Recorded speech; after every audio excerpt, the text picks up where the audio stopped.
हरियाणा की राजनीति की बात करें तो भूपेंद्र सिंह हुड्डा का कांग्रेस पार्टी के ऊपर एक छत्र राज था।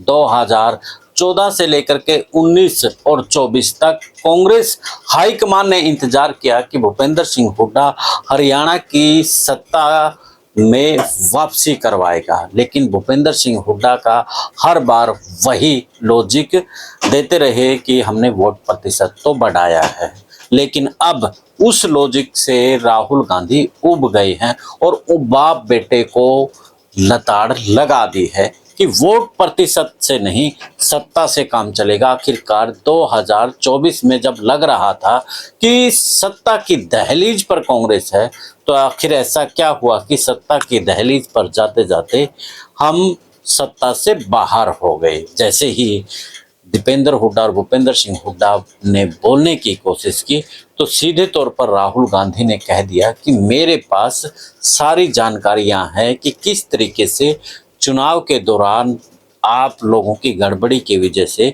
हम सत्ता में नहीं पहुंच पाए हैं। ये खबर हमें सूत्र ने बताई है और सूत्र ने इससे भी आगे जानकारी यही दी है कि भूपेंद्र सिंह हुड्डा और कांग्रेस हाईकमान हाल फिलहाल आमने सामने हैं।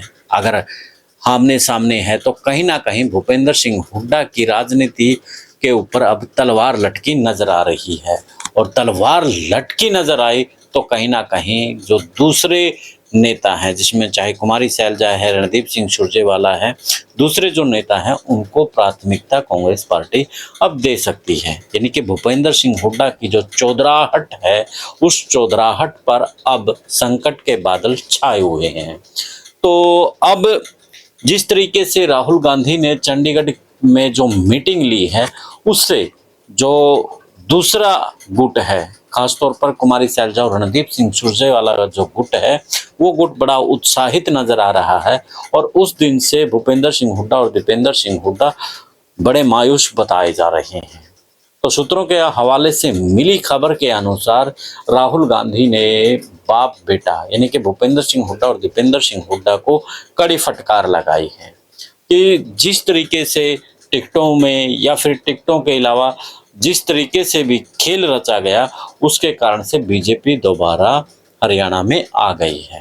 खैर, अब जिस तरीके से भूपेंद्र सिंह हुड्डा को लताड़ लगाई है और रणदीप सिंह सुरजेवाला को लेकर के खबरें मिल रही है कि उनकी अब बड़ी शानदार एंट्री हरियाणा की राजनीति में होगी। यानी कि एंट्री तो पहले भी थी, लेकिन अब जो छतर राज था वो एक छतर राज से निकल करके कांग्रेस अब पार्टी कांग्रेस हाईकमान के तरीके से हरियाणा कांग्रेस चलने वाली है।